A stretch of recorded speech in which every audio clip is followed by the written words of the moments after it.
but ROI can be whatever it means for you. If you work in the business now 60 to 80 hours and you can't even take a vacation, your return on investment, if you say, Adi, what I want is I want to take a 2-week vacation with turning my phone off, I have a client, a concrete contractor, and he took a vacation with his wife to England for 2 weeks, and because he has now a general manager and all of his processes documented. I mean, it's the three aspects. It's not just processes, it's the profits, it's the people, it's the processes, but he was able to do that.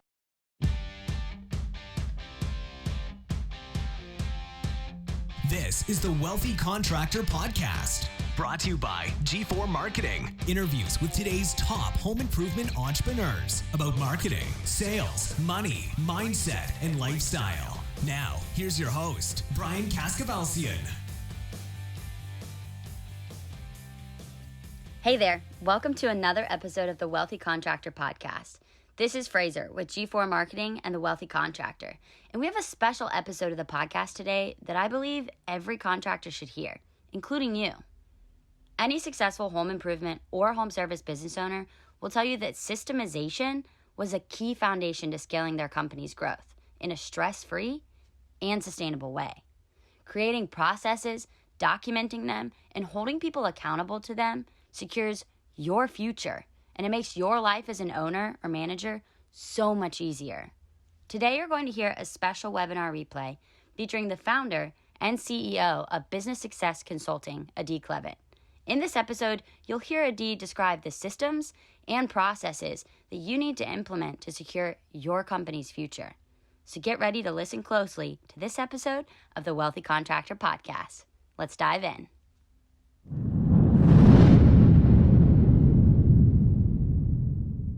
Welcome to this webinar here today. So what we're doing here is I want to introduce you guys to Adi Klevit. We met Adi through our EOS implementer, Caesar, and Adi has a company, Business Success Consulting Group, that helps companies develop their processes within their companies. And as you all know, I talk a lot about this framework, the Wealthy Contractor, what I call the Success, Wealth, and Freedom Framework. And I was actually looking for one to pull it up, but I won't waste everybody's time with my looking for it. But here it is, very simple. If you want to develop a business that works for you, there's 3 main components that you've got to get figured out, and you've got to develop systems around and have an operating system to run the whole thing. And that is people, process, and profit. People, process, and profit. And so Adi, and I hear a lot from people about process, is we have a process, Brian, but we don't really know how to document it. Or we want to document our processes, but we just don't know how, or we don't have the time. And look, it's not easy to document process. And so I thought I would do 2 things with Adi here. Kill 2 birds with 1 stone. One, have her walk you through how they do it. They're a professional, actual company that this is all they focus on. Number 1 is how they do it. And number 2, bring a resource to you guys. Okay. So I'm going to say right up front that if you work with Adi, we make no money on it. This is not an affiliate deal whatsoever, but we are going to give you her information later. And so if this is an area that you need help with, she's definitely a resource that you will want to take advantage of. And so I think I will stop now, Adi, and I will turn it over to you. Welcome. Thanks for being here. Well, thank you, Brian. I am so excited to be here and to go over the information about how to document, how to create and document and implement processes and procedures. So first of all, let me tell you briefly about myself and why am I talking to you about processes. So by trade, I'm an industrial engineer. I started on this journey of processes and documentation, process improvement, efficiency over 25 years ago. Started as an industrial engineer, work in the semiconductor industry. And then throughout my career, I actually, I'm an entrepreneur at heart. This is my third business. So I had two very successful businesses. Then I started this business of where we document and implement processes and procedures for companies. In between that, I actually managed 3 construction companies. So I know a lot about construction. A lot of our clients are in the construction industry. There are contractors, there are specialty contractors, etc. So we work a lot with that industry, as well as professional services, manufacturing, and other industries. So that, my passion in life is to bring order into companies, right? Wherever there is chaos, wherever there is something that is not aligned, I love to bring order, and that's why processes.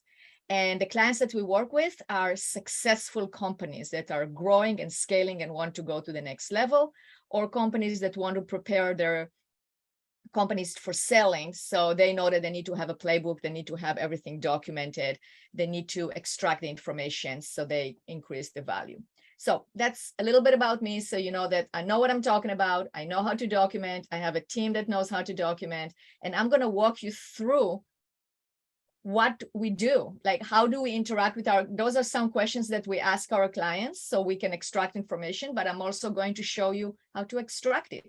So if you feel inclined to do so, this is like the do-it-yourself. This is like kind of like watching the YouTube video about do-it-yourself. This is it. So it will take us about, well, what did we say, Brian? About 20 to 30 minutes. Whatever it takes. And what we'll do, everybody, is I'm watching the chat box or the Q&A, either one. And so, we want this to be interactive. You've got Adi here, ask her questions. So I'll be looking at the chat box. And well, first off, can everybody hear us okay and see the slides? Just somebody go into the chat and let us know.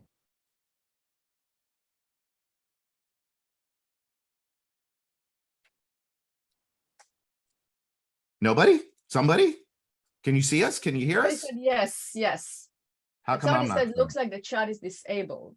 Chat is show chat. Okay, I will get that fixed somehow. Oh, here are people. Yay, that's good. Oh, okay, there we go. Okay. Yeah, okay. Thank you, Brian, for reminding me on that. It really works when it's interactive, right? I ask questions. It's great. It's a great opportunity for you to actually answer those questions, because I truly believe that if you look at it, you answer the questions, it will get you on your road to document the processes. So let's get started. The first thing is to identify the why, right? You have to understand for yourself, why do you want to document your processes and procedures? Now, we can't skip that, because documenting your processes and procedures can be hard, can be arduous, can be time consuming. Some people look at it as boring. I don't, but that's what I hear, right? If you don't have the purpose ahead of time, if you don't, yeah, Brian says, yes, me, okay. It's boring for me, yes. But if you know why you are doing it, then it's worth doing it, right? It's kind of like, think about it, it's kind of, okay, so if you think about kitchen remodel from the consumer side, for the person that is, like, if I wanted to, when I remodeled my kitchen, I had to be without a kitchen for several months, but it was worth it, because then I got my final product of like what I wanted. Or if I have a project that is hard to do, if I figure out what is the why and why I'm doing it, it's worthwhile doing it. So think about it like, why do you want processes and procedures for your company? And not because somebody told you. Yes, you might be implementing EOS and you read the new book Processes, which is an excellent book, or a process, or you were told by your EOS implementer, you were told by your business coach, you just heard Brian. That's not enough. That's not good enough of a why. It has to be your why, right? You have to figure out like, why, what difference would it make in your company if you had well-documented processes and procedures? And if you want to write it in the chat, go ahead, tell us like, why do you think you need processes and procedures, and how would it help your company? So we can have answers coming in. Well, and look, let's provide a few answers. Okay, so I'm going to provide a few My answers. next slide is the Your answer. next slide is the answers. Okay, go. So here's what we hear the most often, right? And Brian, if you hear anything, if there's anything here that is not No, that it's you all think of- that's great. It's all there. right, because that is answers that I didn't come up with. This is something I hear from my clients all the time. It's consistency. I mean, you have one estimator doing it one way, you have another estimator doing it the other way. Risk mitigation, that comes really handy in customer service, right? Somebody answers some way, another person promises another thing.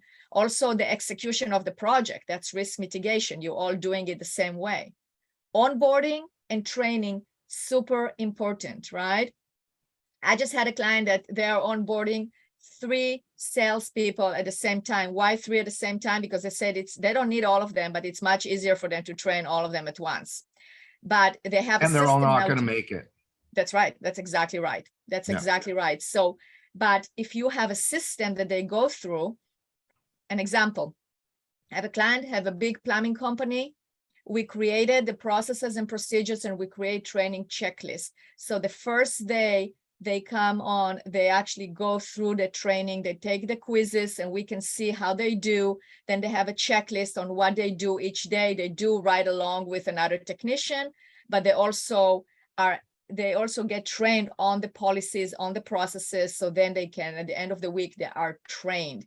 And the difference, it's a huge difference between having it and not having it. So that's the onboarding, the training. It creates a great culture because you want to hear your people say, yes, my employer cares about me. They spend the time training me, telling me what's expected. It takes away the unknown, right? So it does, if whatever you have on your, as a core value, it can be that empowerment can be a good core value that aligns with, right? Positive attitude, communication, problem solving, whatever it is, it aligns with getting people trained and having your processes documented. Scaling, expansion, right? Knowledge transfer. You have that employee that has been with you for 20, 30 years. You want to transfer that knowledge, or even an employee has been with you for 3 years. Another example is a company that we work with where the office manager just gave a 2-week notice and the owner did not know. He goes, I don't know what she does. She does great, but I don't know what she does. Can you transfer the knowledge? And we did it within the 2 weeks that we had. It was hard. It was a definitely very compact project, but now he has it and he was able to onboard the next one and exit. If you want to sell your company, you want to have the processes and procedures in place, it's definitely increase the selling of the company. I mean, I've seen it firsthand. I was sitting there with one of my clients, a painting contractor, and he wanted me to be there with the business broker and the person that he was going to sell the business to. And we pulled up the process documentation that we did on the software that we did. And the guy's eyes were like, wow, it was, you can see it. He didn't say, wow, he had to keep cool. So he doesn't show it. It's too exciting, but you can see that he was like, oh, okay. And he got in communication and the negotiation started differently because it was there. He could see it, right? Yeah. So those are the majority of the reasons. And Brian, in your book, and I told you before the podcast, the webinar, I love this book, right? The 7 secrets to becoming a wealthy contractor. The first thing that you say is to realize what you want and reverse engineer it, right? It's the same thing here. It's like, if you want, what is it that you want out of your business? Part of the reverse engineering is having those systems in place so you can actually achieve that. Absolutely. So let's unpack a few of these things because they're really important. And I know that probably as I'm looking through the list, I'd be willing to bet that every single person that's on here has read the E-Myth, Michael Gerber. And so what did we get from Michael Gerber all those years ago? Anybody that reads the E-Myth, it's all about creating your franchise prototype. Well, what is a franchise? So where did he get the idea from? He got the idea from McDonald's. He's sitting in a McDonald's in between appointments. So he goes to one McDonald's and then he's got an appointment, and then he goes and he sits in another McDonald's, and he has another appointment. He goes and sits in another McDonald's, waiting in between. And what does he realize? That every single McDonald's is doing everything exactly the same way. And if we look at just some of these things here of why documentation is so important, why process is so important. The exit one, I mean, if we go backwards, the exit one that you brought up is huge. You know, there's a lot of companies being bought up right now, and I shouldn't say a lot, but the best companies in our space are being bought up right now, and they're getting huge dollars. And part of why they're being bought up is because they have got these processes and they've got these systems down. It's so if I'm going to go in and I'm going to buy a company and I'm going to spend millions of dollars to buy your company, I want to be able to walk in tomorrow, take it over from you without skipping a beat, meaning everybody knows what they're supposed to do. And if we have to bring in new people, which goes to your onboarding and training, we can plug them into the system, whether it's a marketing system, a selling system, a production system, an HR system, whatever it is. And so, no, Brian, to your point, I just want to say something on that, because I actually saw the other side of it. I have a client that he's now into his he's buying companies. So he had a remodeling company, and now he's buying his 8th company. Wow. And one of the things that is very important to him is that the people in the companies that he's buying successful companies. One of the things that he says, I don't buy failing companies. I buy successful companies that have people in place. And one of the things that is very important to him is that the people in those companies, like the managers and the people, are not going to quit, because then he's going to really have a problem. We'll have like 8 companies with no people and trying to find the people, etc. So he makes sure that he goes into those successful companies and he doesn't change anything. He gives the stability to the people. So that's why the documentation is very important, because then you can go into a successful company and not change. Interesting. Yeah, cool. All right. So, and everybody on the list. And listen, everybody that is here today knows the importance of this and why. I think they know why.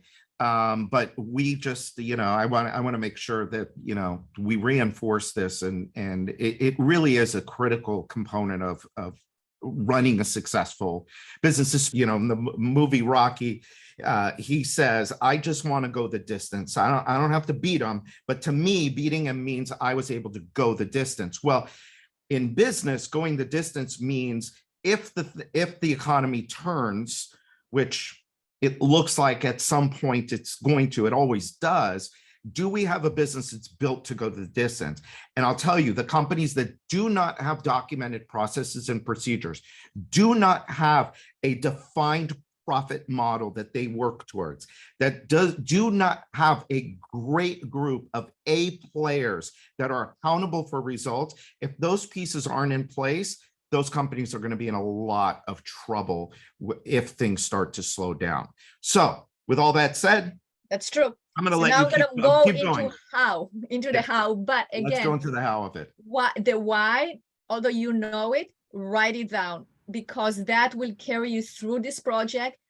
And the saying, it's sell or be sold. It's either you're selling something or somebody's selling you. And you will have to sell it to your employees. You will have to sell yourself sometimes, that you have to continue with this project. So if you know your why, you look at it and you go, oh yeah, that's why I'm doing it. Now I remember, because I want to exit. I remember because I want to make sure that no employee is going to, hold me hostage because of the knowledge. Right. Okay. So we define that. Now we're going to figure out, like, where do I start? That's the first number one question people ask me. Where do I start? Okay. So I have all these, I have processes. And we also have to acknowledge one thing, is that you all have processes. It's not like processes do not exist. If you have a company, you have processes. When we wake up in the morning, we have a process.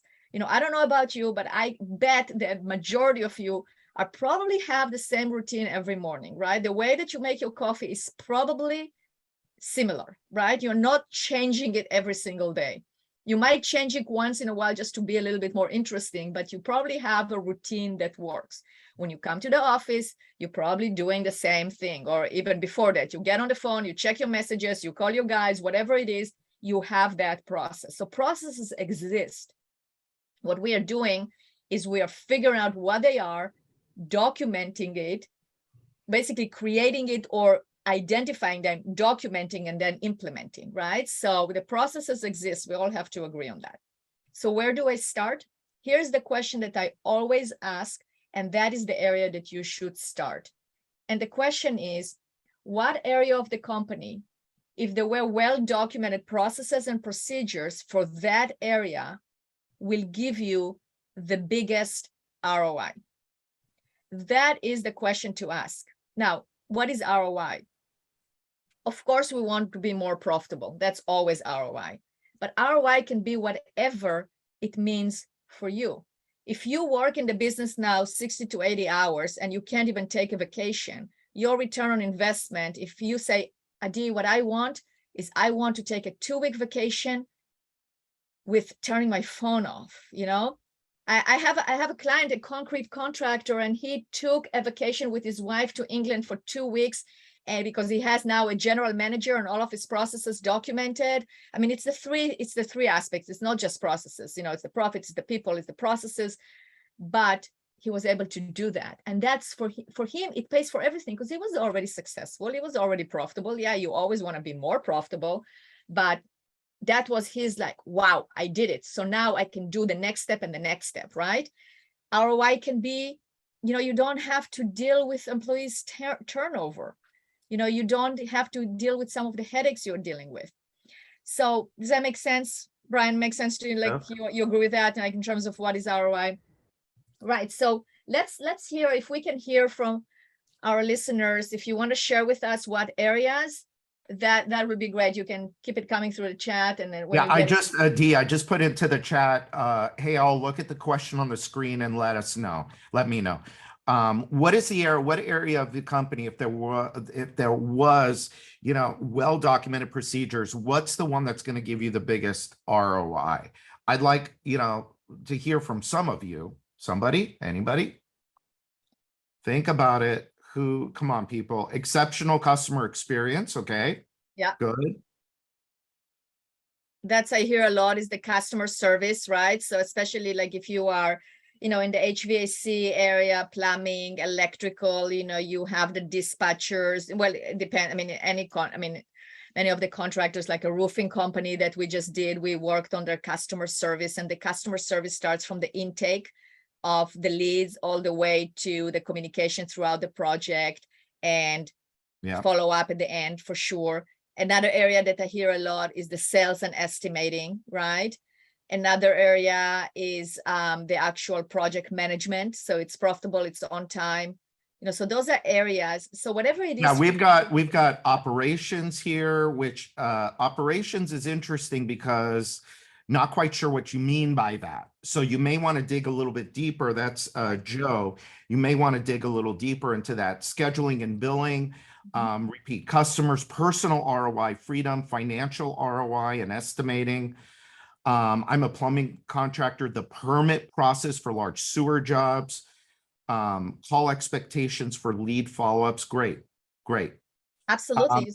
Interestingly enough, so Adi, I'll tell you something kind of interesting about our group is most of them have a selling system, and it's more than likely, probably their best documented process in a lot of cases, not in every case, but in a lot of cases. But it's like the only thing, everything else is just kind of like, well, we kind of do it like this and we kind of do it like that. All right, so let's keep going. Good. Those are great answers. And now, but even if you didn't put it in the chat, write it for yourself, because I'm going to walk you through the steps of how to document that particular procedure. Because the thing is, or that particular process, the thing is that you have to start somewhere. Otherwise, it's like this broad, it is a broad subject. We need to break it down into doable bite-sized pieces, right? So we take that area. So whatever it is, if it's the permit, getting the permitting, great, let's talk about that. Or if it is as Brian, as you mentioned, operations, let's break it down. What in operations, right? Or if it is customer service, okay, let's talk about that. If it's dispatching, just be thinking with it as we go along. All right, so the next thing is process mapping. Now that can sound a little bit daunting, and you have to be an industrial engineer to do it, but you really don't. And I'm going to tell you how to do it very, very simply. So we take a process, okay? So let's say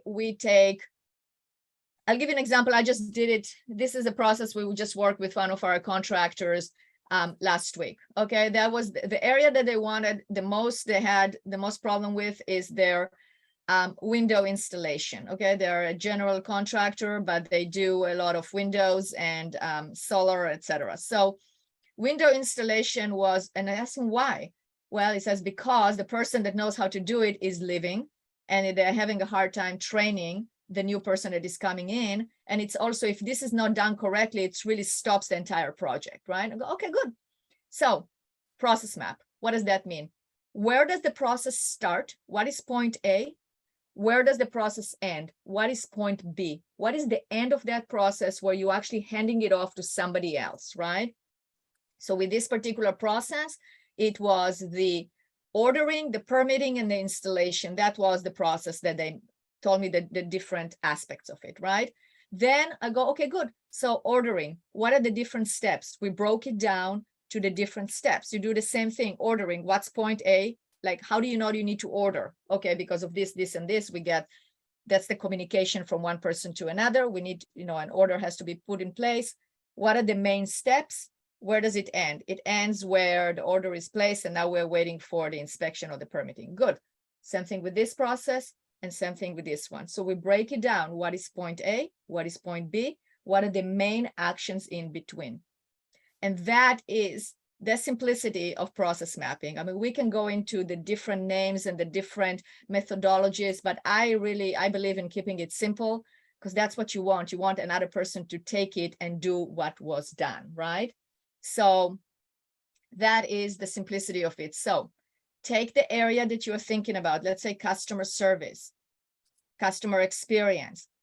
Where does it start? Where does customer experience start? Where does it end? In this case, in my opinion, is the entire client or customer life cycle, right?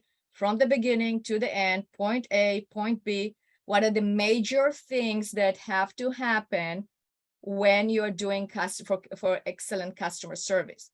Now, here are the things to look for, so not to go down that, not to fail when you're doing this. Don't start going into too many details. This is a broad mapping, right? This is looking at it broadly, like saying actions that are being done that need to be done broadly. I've seen so many people start going, yes, okay, so ordering of windows. Okay, so this is what we do, and we call this one, and no, this is later. Right now, you're just gonna name the big steps. So that's one thing. Don't go into too much detail here.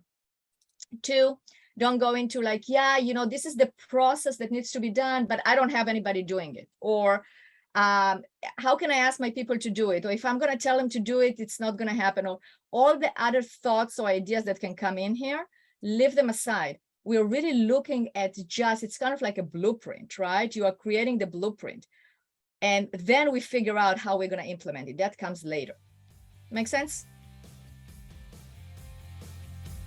All right, so your team has just completed another project at a customer's home, and of course, they did an incredible job.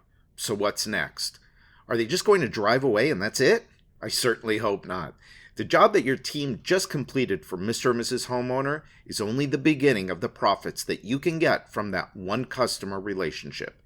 Every single one of your customers should be giving you 5-star reviews, referrals, and coming back for more business. As you know, all of this will lead to bigger profits for you and your business. The problem is every contractor knows they should be doing this.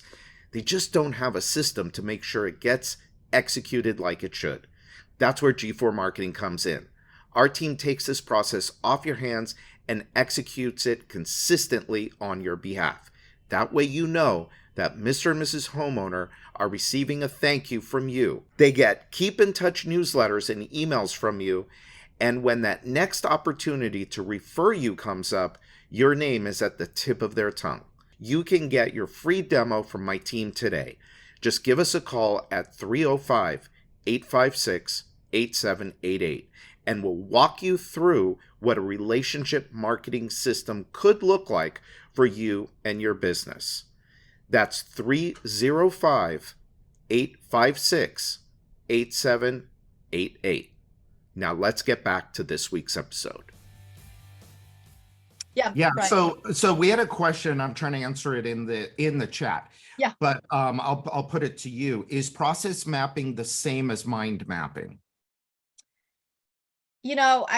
Mind mapping can be for anything. Like you have an idea and you're trying to map it, like how we're going to go and execute it, right? Process mapping, I would say it's more specific in terms of identifying the start, the end, and then the actions in between. Yeah. So as someone that uses mind maps a lot because of the way my mind thinks, which is funny because entrepreneurs think that's why mind maps are so great for us, is because we could just take one idea and we could just blah, blah, blah, blah, throw a whole bunch of stuff up there and develop this mind map.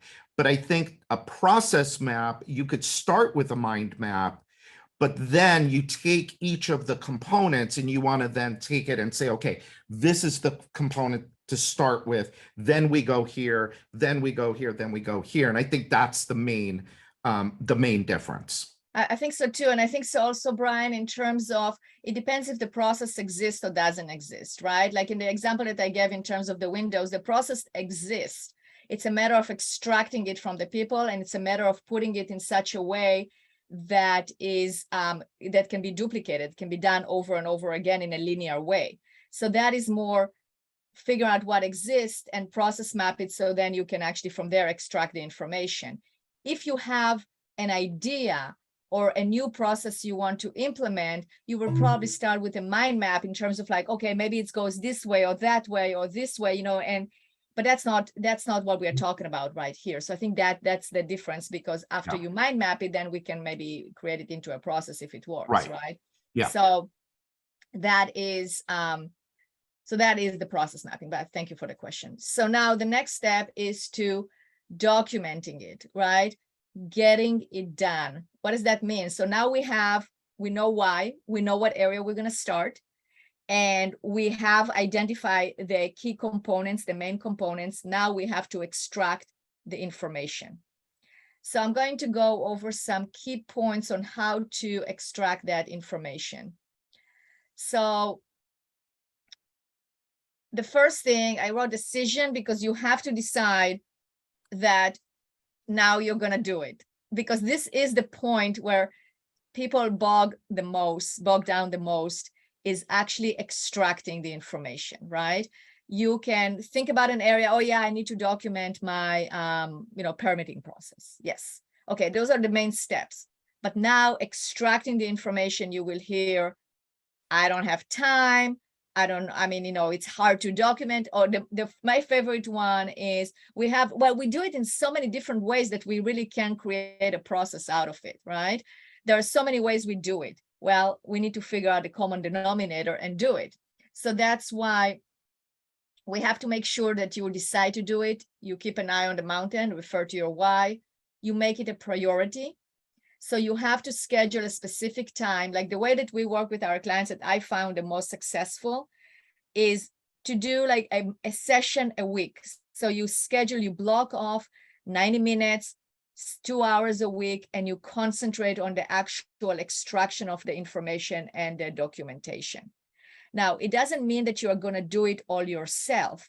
You are going to use your team to do that, but that's where the accountability comes in, right? If you ask the person that is in charge of the permitting to actually document how they do it, then you have to come back a week later, give them a specific due date, and come back a week later and tell them, is it done, right? Commitment, you have to be committed to the process, and you need to recognize obstacles. You need to recognize that, people will get busy, that they don't know how to do it, that they don't feel like it's a priority. Whatever the obstacles are, you have to recognize it. And I have this slide is mainly for, because it's not going to be a smooth process. Things will come up. It's always more important to go sell, deliver, talk to customers than to sit down and document. So those are some things to take into account. All right, so how do we do it? We run it as a project. We have the blueprint, now we need to execute. So like any project, we need to manage a project. So you use any project management tools, you can even use an Excel spreadsheet, right? But you do need to name the processes that you want to document. You want to make sure that we have due dates and that they are assigned to the right people so they will sit down and document. I don't know, Brian, am I scaring everybody by going over the exact process of how to, but that's what it takes, No, right? I think, look, there's a lot of ways to skin this cat. Okay. Right. So lots of ways to do it. You could, and I think that you explaining how you do it, and you know, and I think everybody gets that this is your business. And so Right. when you do this, you're going to do it at 100 level. Whereas if we do it ourselves, if we can get it to a 80, that's great. You That's know, right. so if we choose to do it ourselves, and you get it to an 80, that's amazing, right? And then, and so, look, I think you tell them this is how you do it, and then That's exactly right. Because I'm yeah, going into details here, guys. I know that. So yeah, that's not, it's but it's not, fine. It's keep yeah, going. Yep. exactly. So I just wanted to do a little check here. This is like how we do it, right? It's not a, it's kind of, you can take it and do it yourself. I have people and I've seen that, but you have to have that commitment, right? So whatever project management tools you want to use in order to make sure that you have the processes you're going to document lined up, what are the due dates and who is responsible. One thing that I 100% recommend is to use a process documentation software. What does that mean? That is a software where you actually write all the processes and procedures into that software. The three ones that I really like, actually four, I'm going to give you four. It's called Suite Process. And Brian, I can send you the link, I mean, the names, and I can then you can send it to the attendees. So it's Suite Sure. Process, Trenual, Playbook Builder, and Whale.io. There are many of them out there. Those are the four ones that I found that are the most successful and easy to use. Now, what is a process documentation software? That is basically a software, as I said, that you can record everything there, but it has access, it's on the cloud. People can access from their phones, from their iPads, and they can see all your procedures written. It has, you can upload videos, you can upload screenshots, you can write all the information there. You can see who logged in where and hold them accountable to actually make sure that they logged in. So that's the process documentation software. I suggest you also have the regular meetings. As I said, you know, you schedule it like once a week. And that is just like if you are implementing EOS, then you have your L10 meeting, right? You have your meetings that, you know, no matter what, you're going to do it every single week. That's why I like working with clients that implementing EOS, because they go, no, you know, they know the importance. You know, we have the meeting, we don't, no matter what, we don't move that meeting. The same thing with this one. You have the process implementation meeting, you have it and you do it and you commit yourself to it. And as I mentioned, due dates, and you have to follow up. So now I'm going to go back into more of a high level. So you need to utilize your team. Don't think, that's another common mistake that I hear from business owners. Oh, it's all in my head. I'm the only one who can do it. You know, I have to be involved in everything. Yes, you do have to be involved. The pendulum cannot swing the other way and saying, oh, you can just go and not be involved. But you have to look at your team and you have to identify the people that you would like to clone. The people that you go, okay, if I had 10 more of that particular person, That's good. I'll do well, right? Good. Yeah. So that person, we need to figure out what is it that they are doing. And that's really I'll stop jumping in, yeah. but that's No, a you can really jump good in. point. I I love like it. what you said about that, about cloning people. That's yeah, that's really good. Sorry. No, that's totally okay. And it's true. Yeah. It's, you know, you need to take that person. If you have a great manager, a great service manager, let's say, even if you want to identify the procedures for the technicians, if you have a great technician that, you know, they have, let's say, great customer service, great. So how do you do it? What do you say? How do you enter a home? You know, how do you present the estimate? Whatever it is that you feel like you want, how do you build the A team? By taking the best of everybody and creating then as your manual or as your playbook. So that's definitely utilize your team. And when you document, when we document, we use all the 4 styles, all the modes of learning, visual. People are very visual. We use a lot of screenshots, pictures, Video. definitely, video. Yeah. So the auditory, it's more like the video and the looking. So it's auditory and visual. We use either the pictures or a lot of videos. Read and write. So some people want instructions. So we do both. We do videos and we do instructions because people like checklists. Some people like checklists and some people just want to watch the video over and over. And we do both. How do we use video? So depends on what we are documenting. If we are documenting something on the computer, let's say you want to document what your office manager does, then there are softwares like Loom, LOOM.com, which basically do a screen. They allow you to record your screens. So let's say you have somebody doing your payroll, and if that person is not there, then you don't know how to run payroll. All right, so what you do is next time they run payroll, you have them record themselves on how they do it. So if nothing else, this is the do it yourself, right? I mean, when we go and do it, we ask them questions, we get them they basically walk us step by step on how they do it. And then we extract and we write the information, we attach the forms, etc. If you want to do it yourself, I would recommend, at least if you want to start, have them get the Loom. It's a free version up to 5 minutes, and then it's not very expensive. You can get it for more than 5 minutes, and have them record themselves. They're doing payroll on Wednesday. Have them record themselves and explain, because you can also, if they have a microphone, you can hear what they're saying. So basically walk you through by recording how they do payroll. Boom, you have a document right there. It's a documentation. It's better than nothing, because then if something happens to them, you bring somebody else in and they can just take from that particular point and put that video in their process documentation software.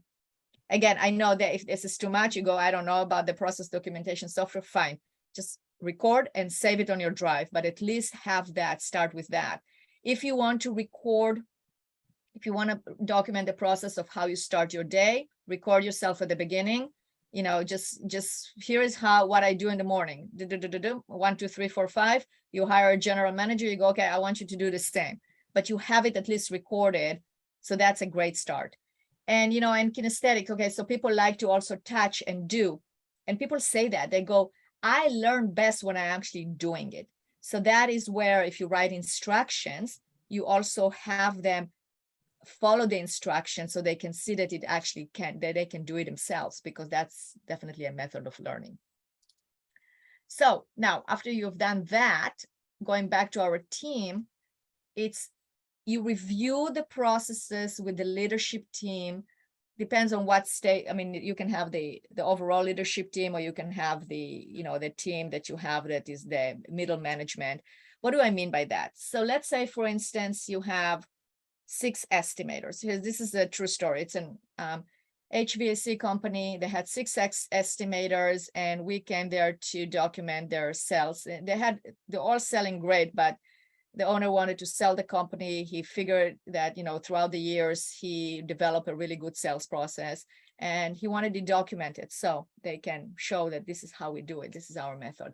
So what we did is we have 6 of them, all of them were veteran, like 20 plus years working for the company. It was amazing. I think 5 of them 20 plus years, and then was somebody who was newer. So we basically we did a process mapping. We identified the processes that need to be documented. And there were about, I would say, let's say for the simplicity, there were 12. So each estimator took 2 to document it. That's really their strengths, that I want to do this, so I'll do this, so I'll do this. And then I documented it. I extracted the information and documented it with each one of them. And then what we did is we had the other 5 read the other procedures or the processes that we documented with that one estimate. So they all read, basically, if there were 12, each one of them read the other 10, gave their opinion. They said, well, I do this one a little bit differently, or I do this one this way or that way. But they all then, it was kind of like doing an X-ray of the organization, because they all saw how they do it and they learned from each other. So we created, each one of the procedures got created as a whole with the information of everyone, because it was a collaborative approach. So the first slide I showed you, and utilize your team, is who do you want to clone and extract the information from them. but also have then the team review it so they all see how people are doing it and get their information and get their input. So then you have a complete knowledge of the organization. Good. So now this is where we find the return on investment. This is where the fun part is. And I can tell you story after story, working with clients, that when we document and create those processes and procedures, we always find a way to improve and to then translate it into the ROI that they want. And I know it's a brave statement. It's like, but it's always, some of them are bigger than others. Like I can tell you the story about another HVAC company where when we documented the processes, we saw that there was a big flaw in their accounts receivable collections, and the technicians, the way they submit the invoices, and they were able to collect the balance owed just like that because they implemented the process. It can be small things, right? It can be a small things that, oh, this annoys me. Every morning it happens. And then we go, well, why won't you do this or that or that? Oh, okay. And then it doesn't annoy you anymore, right? So it's from big or small, but we can always find it. But one caution, if I can caution about something, is that if you have a business that is doing really well, don't change until you actually document the process as is. I mean, that is change management 101. And this is like, from my days in industrial engineering, is like you don't go into future state before you really understand existing state. So even if things are not going well, you have to really document and understand what is going on. Because as an example, let's say you think you need to now go into a different marketing campaign or sell differently or present things differently to the customer because you say, well, my process is not working. But then when you start documenting, you see that the process, there's nothing wrong with the process. It's not being followed. Or the way that the estimator is actually presenting, he's actually skipping step number 2 and number 4 because he didn't feel like it was important. So yeah, there should be a change or basically implementing what shouldn't have been changed, right? So that's where it's important to actually document and then look at the change. So now let's talk about what is the key component of the difference between success and failure in getting this project implemented. And I think we have, Fraser, a polling question. Yeah, so let's take this poll. Let's see what you all think.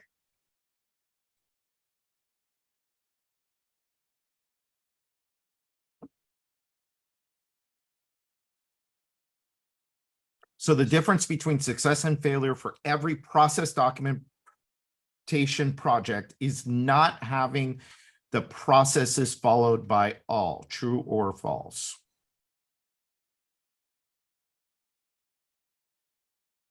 Yeah, overwhelmingly true. That is correct, because that is the number one concern when I start talking to a potential client. That's the thing, is like, what if, I mean, we can spend all this time and money and create these beautiful processes, but then what? What if I cannot make my people follow it? I just had a conversation with the wrong people. Yeah, but it also comes with leadership, Brian, because it's the wrong. I agree, but you might have the right people, but it's also can be in your head as a leader, right? I mean, again, going back to your book, like the 7 secrets to becoming a wealthy contractor. I mean, those secrets, the way I look at it, it has to do a lot with mindset. I mean, you have to take 100% absolutely all mindset. Yeah. So it's the same thing here. And to be honest, what I see is like people are afraid to enforce processes because they feel like people are like something will happen to their staff, but it's not. I mean, if like, I'm sure many of you are parents, right? So if you have your kids, if you are afraid to enforce or make sure that there is some kind of a discipline, right? Or some kind of rules. I mean, what kind of a household are you going to have, right? Are you, if you think, well, I'm not going to tell my kid this and this because they are going to revolt or they're going to rebel. I think they're going to rebel if you don't do it. And it's not something that you have to do like forcefully. And now we are going to be this organization. No, you can do it very lightly, and you can do it very basically light and games and fun. It's fun, it can be joyful. It doesn't have to be like this strict thing, but people want it. They want to know the boundaries. They want to know what is expected of them. They want to know that so they can actually excel. Because if you don't tell them, this is what I'm expecting you to do, then how do they know that they're doing a good job? How do they measure success, right? So the thing that I see, the number one thing is like, you as the business owner, you have to take the 100% responsibility for the outcome here. And you have to, by example, set a good example and use those processes in your business. If somebody comes to you and asks you, well, how do I do this? Okay, well, let's go look at, do we have a process for it? Yes, we do, because you made sure that it's documented. Let's open it. Let's read it. What does it say, right? I mean, I had something like that this morning. One of my employees came to me, and I actually saw something was not done correctly. So instead of saying, hey, why won't you do this, this, and this? I said, hey, can you go to our process documentation software and pull up the process that deals with it and then correct it, or tell me what you should have done? And that takes this back and forth and feeling bad, and how do I discipline, right? So there is a whole lecture. There is actually a podcast I recorded and a blog, and I can also give it to you, Brian, so you can send it out on like the steps on how to make sure that the processes are followed by all. But I'm going to go over the key ones very fast right now. So the first thing I said is the mindset is coming from you and taking responsibility and leading with it. The second thing is accessibility. You have to make sure that those processes and procedures are accessible, that everybody can approach it, can access it, but also that they want to do it, right? It has to be written in such a way that has a lot of videos, very easy to understand, does not go into too many details because people will lose their attention. I don't know. What do you think, Brian? What's the average attention span? Like seconds? Seconds. Right? So it's kind of like, okay, they want the answer. They are not going to read 3 pages. It has to be written in such a way that's why we color code everything, and we create it in such a way that it just, it's easy to see. So the key to success is accessibility. You have to publish it. You have to train your employees. So one of the things that we do, we don't just give you the processes, we train your employees on it. We actually assign them to read the procedures. Also, your existing employees, they read it. We send them a survey. We ask for their feedback. Sometimes if they don't want to write, we'll jump on a Zoom call and interview them. You have to make sure that they are part of the culture, and that starts with you. You refer to them, you mention it. We have a whole thing about how you actually use processes to solve issues. If you identifying the issues, you solve the issues using processes, because it is either a people problem or a process problem.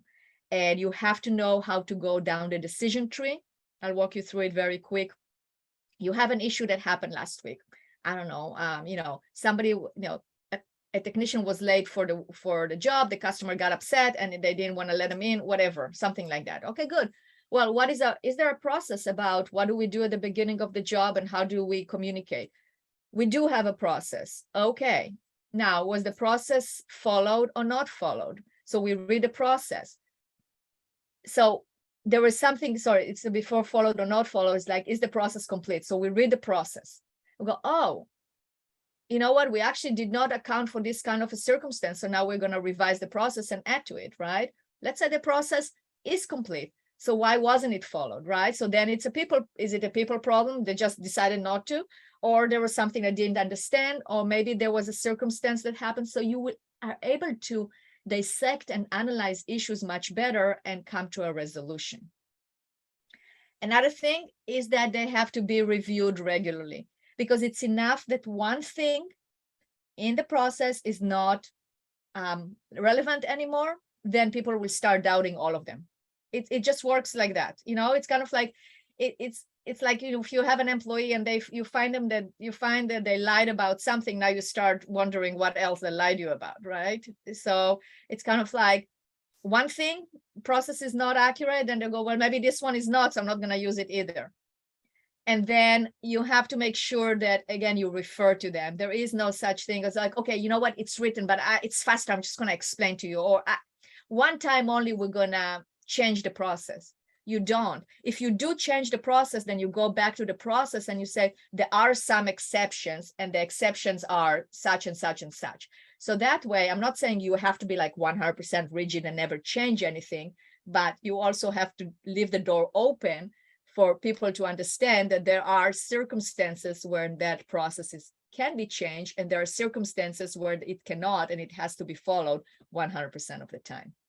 So those are some of the key components on how to get it followed by all. Cool. So Adi, we've got just a few minutes left here, and it's interesting that we've just about everybody has stayed on with us the whole time. So this is obviously a topic that is important for people. I think it's critically important. That's why I'm introducing you to our audience. Can you put up on the screen how people can get a hold of you? Sure. And where they can learn more. Again, this is a good resource. If anybody's got any questions, go ahead and put them into the chat box. And Brian, I thought also I can show, if I can show an example, because I think it will make it easier for people to understand what they're working towards. So as they're asking questions, I'll just pull up an example of the process documentation software, so it's not a mystery. Sure. If that's okay. Yeah. Good. So I'm going to stop sharing this. And let's do this. Adi, do you also have a, I'll put this Adi at bizsuccesscg.com. I'm putting that into the chat for you guys, if anybody wants to get a hold of Adi.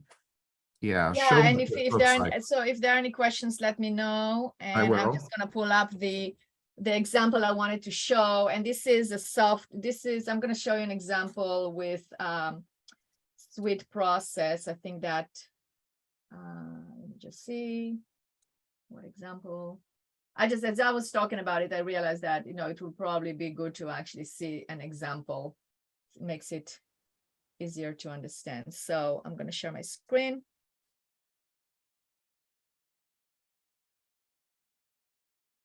So you see, this is an example. Brian, can you see the right screen? The one that says, okay, great. So here's an example of a plumbing company that we documented their processes. So first of all, we obviously work with them on why they want to document. And then we identified where to start. And for them, it was actually their technicians. They were having some turnover. They wanted to train. They wanted to start with that area. Then we worked to the next area, the next area, and the next area. So we started with the technicians, and we identified the key. Remember, I told you point A and point B. So this is point A, like when they start, when they're preparing for the dispatch, all the way down to ending the job. So that's point A and point B. I love this software because it actually allows you to have it automatically creates this diagram as you are writing those things here. I mean, they're flowchart. So we identified point A, we identified point B, and then we identified all the steps in between. Remember, I told you about like high level. This is high level. Then when we are actually going into each procedure and we want to write the actual examples, so then we have here high level as well, but we also have the explanation on how it's being done and what they need to do. So let's say, for instance, arriving at the job site. And it's different for each company, right? Because it's what's important for that particular company is how they do it, what do they do. We have one that we have performing the job. I think we created also. So here is a video, and that video actually is a video, the voice of the owner explaining why is it so important to get the customer authorization, because without it, it just, that's like a point where people were not doing it. And he said, we can't start a job without it. So there is a video and they listen to it. And there is more. No, that's okay. So that is, there is this software. You can pull it up on your iPad. You can pull it up on your phone. It has a checklist. It has a way to see that people actually looked at it, that they actually trained on it. It acts as a checklist, so they can check during, you see there's like all these check boxes, etc. So just wanted to show you the Wonderful. overall example so you can see what is a process documentation software. Awesome. So Adi, this has been really great. I actually this is something that when we met and you described what it is that you do, we were like, oh my God, we got to introduce you to our audience, because this is something we hear about a lot. And so thank you for doing this. I would say, so somebody asked where you're based out of. You're here in Miami, but you work with companies all over the place, right? I'm actually in the other part of Florida, and Tampa Bay. Oh, you area, are? Oh, you're in Tampa. I'm sorry, I thought you were that's here. Okay. It's totally okay. I actually do both. Right now I'm actually located in Portland, Oregon, but we have a home in Bel Air, Florida. So okay. It's and I work with anyway. So she works with everybody everywhere. So wherever she is, she's in different places. But okay. If Adi can help you at all, go to, I had it, ADI. It's hard for me because she has the same name as my wife, but Adi and Adi, that's how we know the difference. Adi at bizsuccesscg.com. We'll also include that in the follow-up email that we send out with the recording of this webinar. So hope this was of value to everybody. Adi, thank you so much for being here and presenting today. And if anybody is interested in working with Adi, just reach out with her directly. And thank you all very much, and see you all soon. Thank you, Brian. Thank you, everyone. All right. Bye-bye. Thanks for listening to today's episode of the Wealthy Contractor Podcast. Let me ask you, did it help you look at your business in a different way? Did it spark an idea or ideas that you hadn't thought of before? Do you have a list of action items that you can take and implement into your business or your life today? I really hope so. If it did, I'd like to ask you a favor.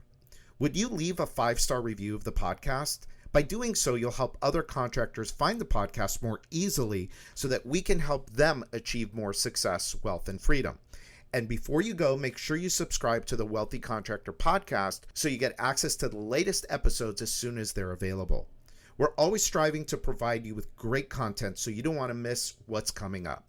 In fact, if you haven't already, make sure you go to thewealthycontractor.com and get your free copy of my latest book, The 7 Secrets to Becoming a Wealthy Contractor. Just pay shipping and handling, and I'll take care of the cost of the book.